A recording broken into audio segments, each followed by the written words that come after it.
సుదర్శన రాజపుత్ర సంవాదం. రాజపుత్ర, ఈ స్వయంవరానికి ఎవరు పిలిస్తే వచ్చావు? అది ఒంటరిగా ఎందుకు వచ్చావు? నీకు సైన్యం లేదు, సచివు లేదు, కోశం లేదు, బాహుబలం లేదు.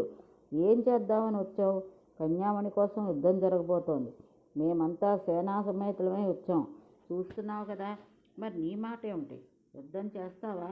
నీ సోదరుడు శత్రుజిత్తు వచ్చాడు, మహాసైన్యంతో వచ్చాడు.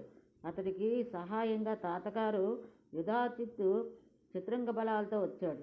ఉన్న విషయం చెప్పాం. ఇందులో దాపరికం ఏం లేదు. తేల్చుకో. ఉంటావో వెళ్తావో నీ ఇష్టం. నీకా సైన్యం లేదు, ఒంటిగాడివి. ఆలోచించి ఒక నిర్ణయం తీసుకో. ఏం చేస్తావో చెయ్యి. అదేదో త్వరగా చెప్పు. రాకుమలారా, నిజమే, మీరన్నట్టు నేను ఒంటరివాడినే. నాకు సైన్యం లేదు, బలం లేదు, కోశం లేదు, మంత్రులు లేరు, సహాయకులు లేరు, ఏదీ లేదు, ఎవరూ లేరు. స్వయంవరం విని చూసి పోదామని వచ్చాను. స్వప్నంలో ఆదిపరాశక్తి వైష్ణవి రూపంలో కనిపించి వెళ్ళిపోమంది. వచ్చాను. ఇంతకన్నా నాకు ఇక్కడ చేయవలసిన పని ఏదీ జగదీశ్వరు చెప్పలేదు.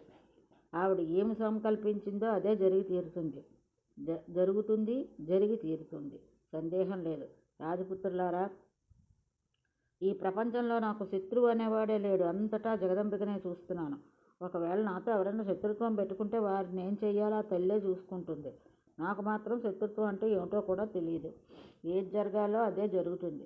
నేను దైవాదేవుణ్ణి. నాకు చింత ఏమిటి? దేవతలకు సమస్తము, ప్రాణకోటికి శక్తియుక్తులను ప్రసాదించేది ఆ జగన్మాతయే. ఆవిడే రాజును చేయదలుచుకుంటే ఎంతటి నిరుపదినైనా నిర్దండైన క్షణంలో అందరం ఎక్కిస్తుంది. దీనికి తిరుగులేదు. నాకు దిగులు లేదు. చింతెందుకు? నేనేమీ అసత్యం చెప్పటం లేదు. బడాయి కాదు. నిజంగా నేను విశ్వసించేది చెప్తున్నాను.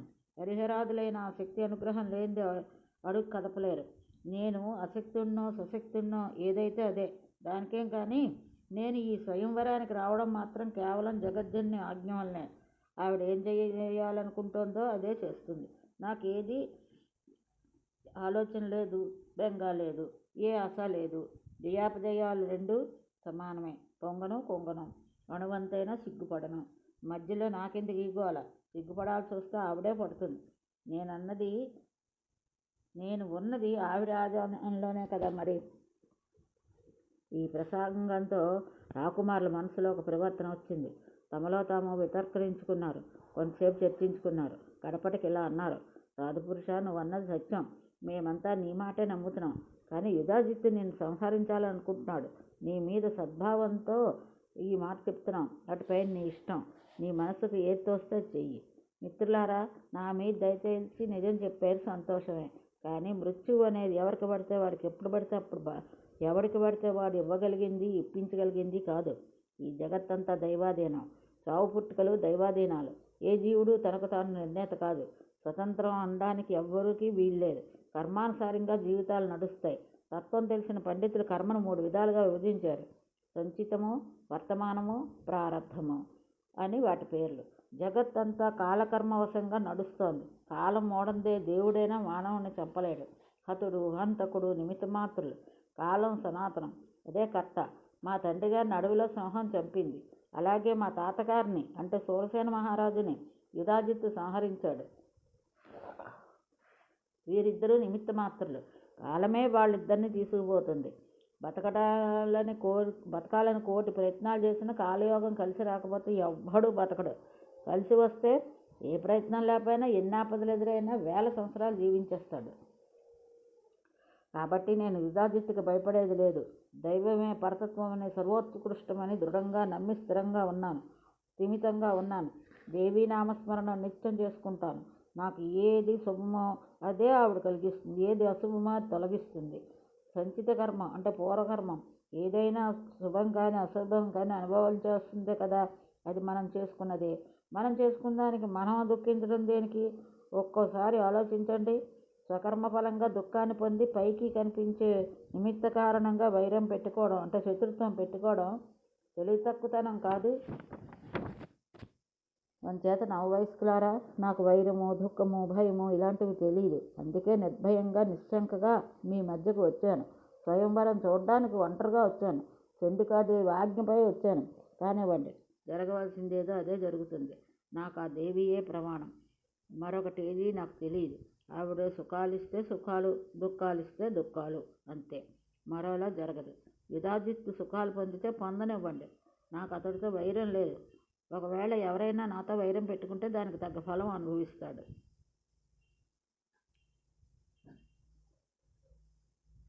జనమేజయ, సుదర్శనుడి ప్రసంగానికి రాకుమారులందరూ సంతృప్తి చెందారు. ఎవరు విద్య మందిరాలకు వాళ్ళు వెళ్ళిపోయారు. మర్నాడు శుభముహూర్తాన సుబాహుడు వీరందరికీ స్వయంవర మంటపం ఆహ్వానించాడు. విశాలమైన సభా ప్రాంగణం సర్వాంగ సుందరంగా అలంకరించారు. పైన చెంకీలు, చాందినీలు, చుట్టూ రకరకాల పూలదండలు, అగరదీపాలు, నేలంతా విలువైన తివాసీలు. స్వయంవర సభా మండపం సుగంధ పరిమళాలతో గుమగుమలాడుతోంది.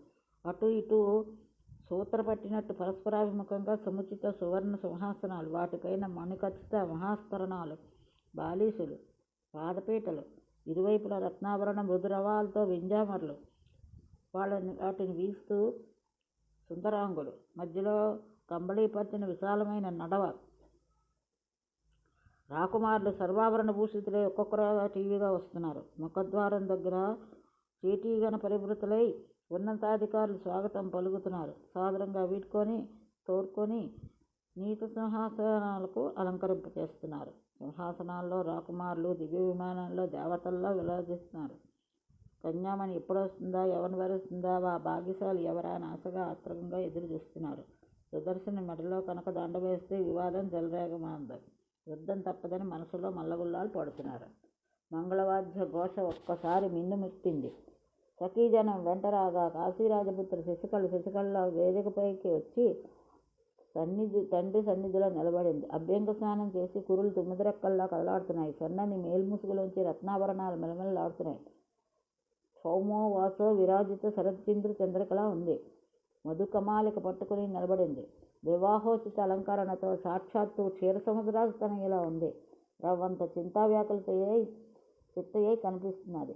సుబాహుడు మృదు గంభీరంగా ఉన్నాడు. సౌభాగ్యవతి, శశికళ, మండప మధ్య భాగంలోకి పద. అటు ఇటు బారులు తీరిన భూపతులు బంగారు గద్దెలపై విరాజమానులై ఉన్నారు.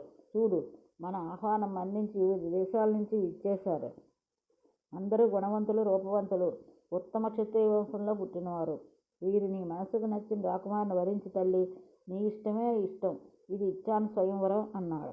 మితభాషిణైన శశికళ తండ్రితో లలితంగా సంభాషించింది. తండ్రి, ఈ రాకుమారుల దృష్టిపథంలోకి నేను వెళ్ళను, క్షమించు. అది వేశ్యల పని. కాముకులే వీరంతా నన్ను ఆబగా చూడడం నేను భరించలేకపోతున్నాను. వరుడు కాదగిన వ్యక్తి ఎవరో అతడే ఒక్కడో నన్ను చూడాలి. అందరూ చూసేటైతే నా సతీత్వం ఏమవ్వాలి? ఇది ధర్మశాస్త్ర విరుద్ధం కాదా? నన్ను చూసి వీళ్ళంతా మనసులో ఏది సంకల్పించుకుంటారో, ఏమేమి ఊహించుకుంటారో మనం గ్రహించలేమా? దండ పట్టుకుని స్వయంవరం సభా మండపంలోనికి కన్యకామణి వెళ్ళింది అంటే ఆ క్షణం వేస్ట్ అయిపోయినట్టే. భారస్త్రీ విపణి వీధికి వెళ్ళి అక్కడ వేచి ఉన్న పురుషులను పరిశీలించి గుణగణాలను ఎలా తెలుసుకుంటుందో ఇది అంతే కదా. స్థిరం చిత్తం లేని వేశ్య కాముకుల్ని చూసినట్టు నేను వీళ్ళందరినీ తిలకించిన. స్వయంవరం అంటూ ఏ పెద్దలు ఎప్పుడు ఏ ఆచారం పెట్టారో కానీ ఇది నాకు సుతారము ఇష్టం లేదు. దీన్ని ఇప్పుడు తిరస్కరిస్తున్నాను. నాకు కావలసింది వేశ్యాతత్వం కాదు, పత్నీతత్వం. తండ్రి, నేను సుదర్శనుడికి మనసిచ్చాను, సర్వత్మన వరించాను. అతన్ని తప్ప మరెవ్వరినీ పరిణయమాడను.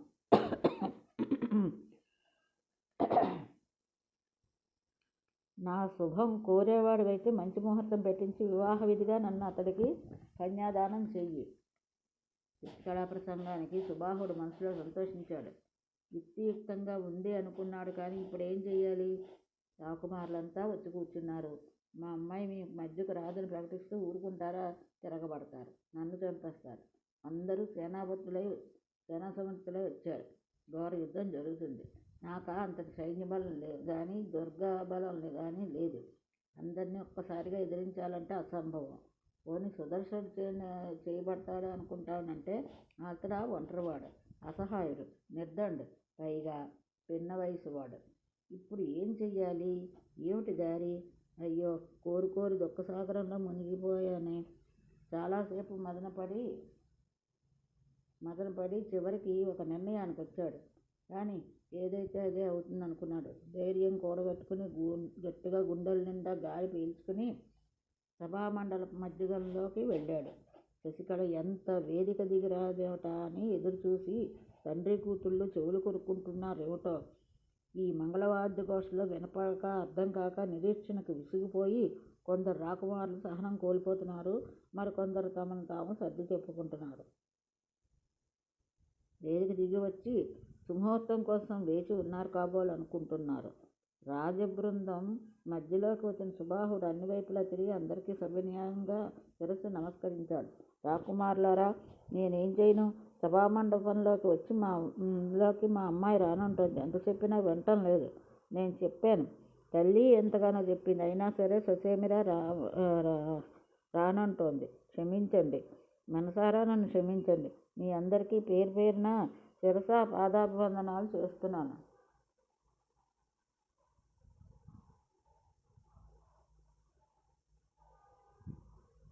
మీ దాసుడి తప్పు దండంతో సరి.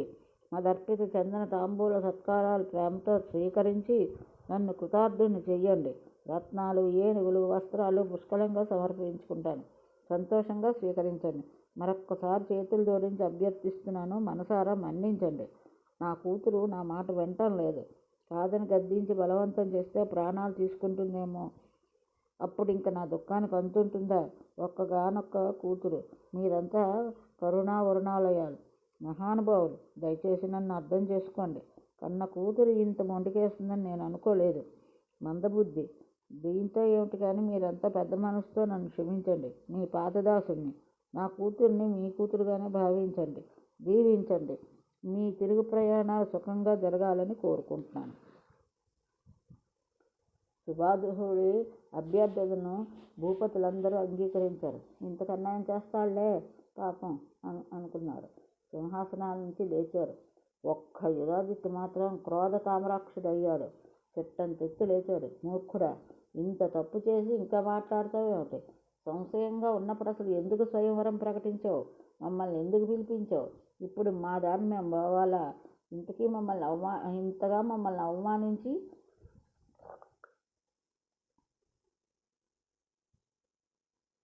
నీ కూతుర్ని సుదర్శనుడికి కట్టబెడతావా? ఏ పనైనా చేయబోయే ముందు బాగా ఆలోచించుకోవద్దు. బురుగు పిలవగానే సరిపోయిందా? ఇప్పుడు మీ అమ్మాయిని సుదర్శనుడికి ఎలా చేస్తావో చూస్తాను. పాపాత్ముడా, ముందు నిన్ను చంపి సుదర్శనుడిని చంపుతాను. నీ కూతుర్ని నా మనవడు శత్రుజిత్తుకి ఇచ్చి ఇక్కడే తాళి కట్టించేస్తాను. ఎవడు అడ్డం వస్తాడో చూస్తాను. ఆ పుడింగిగాడు సుదర్శనుడు ఏ పాటి? భరద్వాజాశ్రమంలోనే వీడిని మట్టుపెట్టి ఉంచుదును. ఆవేళ మహర్షి అడ్డుపడ్డాడు కనుక బతికిపోయాడు. ఇవాళ ఎలా తప్పించుకుంటాడో చూస్తాను. నీకు 5 నిమిషాలు సమయం ఇస్తున్నాను. బాగా ఆలోచించుకో. నీ భార్యతో, మంత్రులతో సంప్రదించు. శశికళను శత్రుజిత్తుకిచ్చి వివాహం జరిపించావో సంబంధీకుడు అవుతావు కనుక బతికిపోతావు. లేదంటే ఇంతే సంగతులు. ఆలోచించు. శుభం కోరుకున్నవాడు ఎవడైనా తనకంటే గొప్పవారిని, ఉచ్చస్థితిలో ఉన్నవారిని ఆశ్రయిస్తాడు, బంధుత్వం కలుపుకుంటాడు. అంతేకాని సుదర్శను లాంటి దరిద్రుని, నిర్ధనుడికి, ఏకాకికి, రాజ్యహీనుడికి పిల్లనిచ్చి పెళ్లి చేయడు. చేసేం బాగుకుంటాడు? పిల్ల సుఖపడుతుందా? నువ్వు బలపడతావా? రాజనీతి ఏం చెప్తోంది? కులం చూడమంది, విత్తం చూడమంది, బలం చూడమంది, రూపం చూడమంది, రాజ్యం చూడమంది, దుర్గం చూడమంది, స్నేహితులు చూడమంది. ఇవన్నీ చూసి పిల్లనివ్వమంది. లేకపోతే సుఖం ఉండదండి. ఆ శ్లోకం చెప్తాను విను. కులం విత్తం బలం రూపం రాజ్యం దుర్గం సుహృద్యం దృష్ట్వా కన్యా ప్రదాతవ్య నాణ్యాది సుఖమృచ్చతి. ఇది శాస్త్రం, నీతి శాస్త్రం. ఇది రాజనీతి శాస్త్రం. దీనికి తిరుగులేదు. ఆలోచించుకో. ఏది యోగ్యమో అది చెయ్యి. ఊరికే అనవసరంగా దిగులు పడకు, అధైర్యపడకు. మతిమంతుడివి. నాకు మిత్రుడు కనుక ఇంతగా హితవుగా చెప్తున్నాను. కటువుగా మాట్లాడాలని అనుకో. నీ మేలు కోరిన వాడిని. వెళ్ళు, తీసుకురా మీ అమ్మాయిని.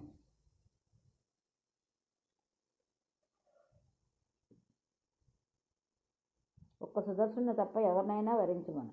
నాకు పేచీ లేదు, యుద్ధం లేదు. ఈ రాకుమారులంతా సామాన్యుల, కులీనులు, బలీయులు, అన్నింటా అందరికీ సంపూజ్యులు. వాళ్ళని వరిస్తే వీరితో విరోధం ఎలా ఉంటుందో ఊహించుకో. మనకి విరోధం వద్దు. నేను చెప్పినట్టు చెయ్యి. లేదంటే శశికళను బలవంతంగా తీసుకుపోతాను చూసుకో. యుధాజిత్తు హెచ్చరికతో సుబాహుడికి చెమటలు పట్టాయి. ఒకవైపు అవమానం, ఒకవైపు బెదిరింపు, ఒకవైపు పుత్రికా ప్రేమ, మరొక వైపు కర్తవ్యత. మానసికంగా నలిగిపోతున్నాడు. దేశ విదేశాల నుంచి వచ్చిన రాజకుమారులు, రాజబంధువులు, తమ ప్రజలు, ప్రేక్షకులు ఇందరి ఎదుట ఇదొక సన్నివేశం. గారాల కూతురి స్వయంవరం అల్లరవుతోంది. రేపు తలెత్తుకుని తిరిగేది ఎలా? రేపటి సంగతి తర్వాత చూద్దాం. ఇప్పుడు ఈ మరుక్షణంలో ఏం జరుగుతుందో, ఎవరు ఏ సాహసానికి ఒడిగడతారో, యుద్ధమే చెలరేగుతుందో, యుధాజిత్తు అన్నంతా చేస్తాడేమో. సుబాహుడు బెంబేలు పడిపోతున్నాడు. ఏమీ తోచటం లేదు. కాలు చెయ్యి ఆడటం లేదు. ఎవరిని సలహా అడగడానికి మనసొప్పటం లేదు. అయినా ఏమని అడుగుతాడు? ఎవరిని మాత్రం ఏమని చెప్తారు? యుధాజిత్తు చివరికి రెండు దారులు తెరిచి ఉంచాడు. సుదర్శన్ తప్ప ఎవరిని ఒకరు భరించాలి, లేదంటే అవాహమో అపహరణమో. మొదటి ఎత్తుగడలో రాకుమారులంతా యుధాజిత్తు వైపు నిలుస్తారు. రెండోది ఏమవుతుంది, ఎటు దారి తీస్తుందో. అమ్మాయి చూస్తే సుదర్శన్ తప్ప మరెవరిని వివాహం ఆడనని ఖండితంగా చెప్పింది. లేదంటే ప్రాణాలు వదిలేస్తానంటోంది. బలవంతం చేసి ఇష్టం లేని పెళ్ళి ఎలా చేస్తాను? దారి తన్ను తోచటం లేదు. ఇక ఆలోచించలేకపోయాడు. పొంగివస్తూ ఉన్న దుఃఖాన్ని నిలవరించుకుంటూ అంతఃపురానికి వెళ్ళాడు. భార్యను అభ్యర్థించాడు. యుద్ధం తప్పేటట్లేదు. నా ప్రాణాలకే ముప్పు వచ్చేటట్టుంది. అమ్మాయిని ఒప్పించమన్నాడు. అంతా నీ చేతిలోనే ఉందని చెప్పాడు. నీ దాసుని గండం గట్టెక్కించన్నాడు భార్యతో. ఆమె కంగారు పడుతూ శశికళ దగ్గరికి వెళ్ళి పరిస్థితి వివరించింది. తండ్రి దీనావస్థను అర్థం చేసుకోమంది. నీ కోసం యుద్ధం జరగడం మన కుటుంబానికి, మన దేశానికి క్షేమం కాదండి. దయచేసి సుదర్శన్ని మర్చిపో.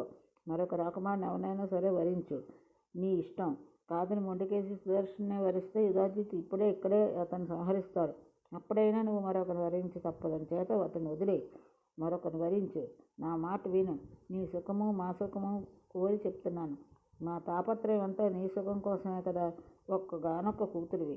అల్లారుముద్దుగా పెంచుకున్నాం, గారాబంగా చూసుకున్నాం. నీ సుఖం కన్నా మేము కోరుకోవాల్సింది ఏమీ లేదు. ఆలోచించు. అన్ని వేళలా హఠం పనికిరాదు. మనసు మార్చుకో. నువ్వు సుఖపడు, మమ్మల్ని సుఖపెట్టు. తల్లి ఉపదేశించాక తండ్రి కూడా ఇలాగే ప్రబోధించాడు. ప్రేమగా, లాలనగా, లాభ నష్టాలు స్పష్టంగా బేరీజు చేసి వివరించాడు. శశికళ చాలా ప్రశాంతంగా, మౌనంగా వింది. దృఢ నిశ్చయంతో నిర్భయంగా బదులు పలికింది. తండ్రి, ఇవన్నీ నేను ఆలోచించాను. కానీ వీటన్నిటికంటే నా వ్రతం, నా దీక్ష నాకు ముఖ్యం. ఈ రాజులకు నువ్వు భయపడుతున్నావు. యుధాజిత్తు బెదిరింపులు కంగారు పడుతున్నావు. అంతే తప్ప సుదర్శనుడు అయోగ్యుడని కాదు. ఆ మేరకు సంతోషం. నా నిర్ణయంలో మార్పు లేదు, ఉండబోదు. సుదర్శన్ తప్ప నేను ఎవరిని వరించను. నీకు అంతగా భయమైతే సుదర్శన్కి నన్ను సమర్పించి నగరం నుంచి బయటికి పంపించేయి. బహిష్కరించి విధించు. అతడు నన్ను రథం మీద కూర్చోబెట్టుకుని నగరం నుంచి నిర్గమిస్తాడు. తర్వాత ఏం జరగాలో అది జరుగుతుంది. మీరేమీ చింతించకండి. మా అదృష్టం ఎలా ఉంటే అలా ఉంటుంది.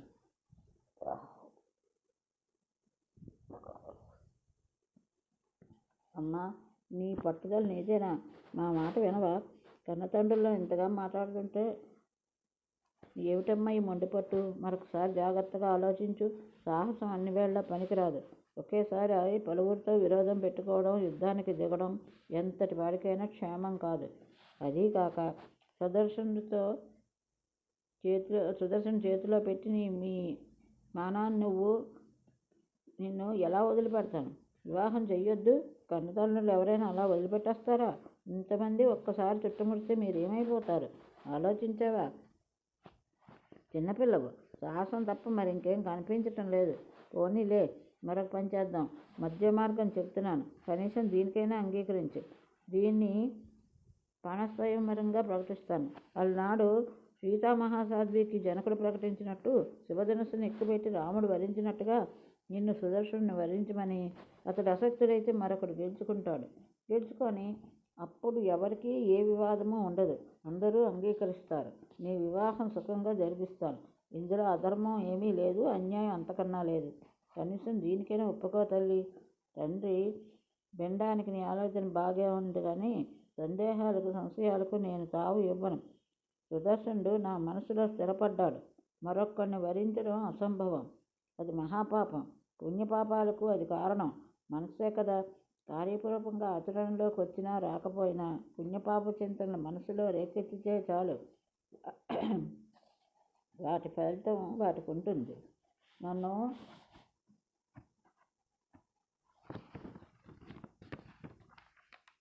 పణంగా నువ్వు ఇప్పుడు స్వయంవరంలో ప్రకటిస్తే ఈ రాకుమారులందరికీ నేను వశమైనట్టే కదా. ఒక్కడే గెలిస్తే సరే, ఇద్దరు ముగ్గురు గెలిచారనుకో, అప్పుడేమవుతుంది? మరొక కొత్త వివాదం చెలరేగదా? అదీగాక సంశయాత్మకమైన పనులు నాకు ఇష్టం ఉండదు.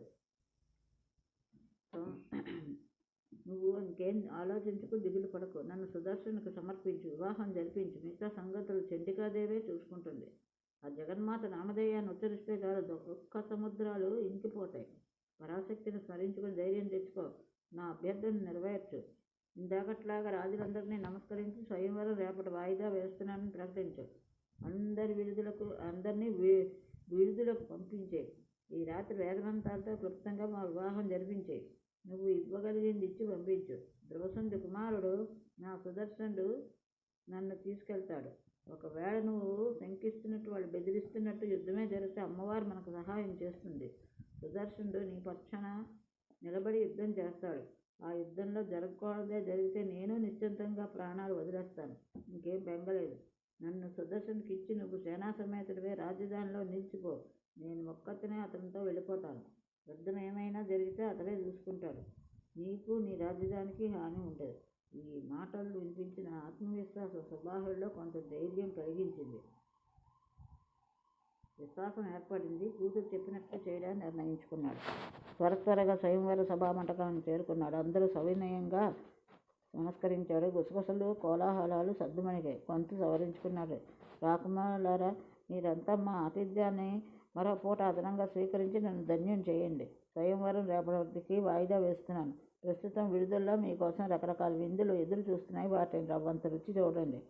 రేపు సరిగ్గా ఇదే సమయానికి ఇక్కడికే సమావేశం అవుదాం. ఇచ్చా స్వయంవరం, పణ స్వయంవరం అనేది కూడా ఆలోచించి రేపు ప్రకటిస్తాను. ఇవాళే మా అమ్మాయి మండపంలోకి రానుంటోంది. రేపు రప్పించగలను. ఆ నమ్మకం ఉంటూ వాయిదా వేస్తున్నాను. కొట్టి తిట్టి పిల్లల్ని ఒప్పించలేం కదా. అలా చేయడం ఏమంత మంచిది కాదు అని నా అభిప్రాయం. అంచేత సమగ్రంగా చర్చించి మా అమ్మాయిని ఒప్పించి రేపు కూడా ఇక్కడ తీసుకొస్తాను. ఇంక సెలవు. సుబాహుడి ప్రకటన రాకుమారులందరూ నిజమని నమ్మారు. విడుదలకు వెళ్ళిపోయారు. ఎవరి రక్షణలు వాళ్ళు ఏర్పాటు చేసుకుని విందులు విలాసాలతో వెలిగిపోయారు. ఇది ఈరోజు భాగవతం. ఇంతటితో స్వస్తి.